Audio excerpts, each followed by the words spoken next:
Look,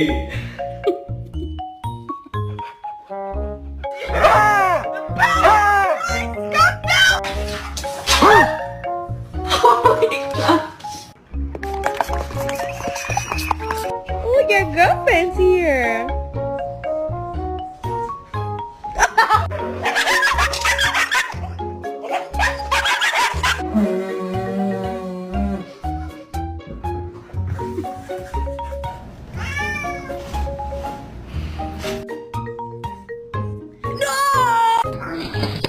You know how that made me feel?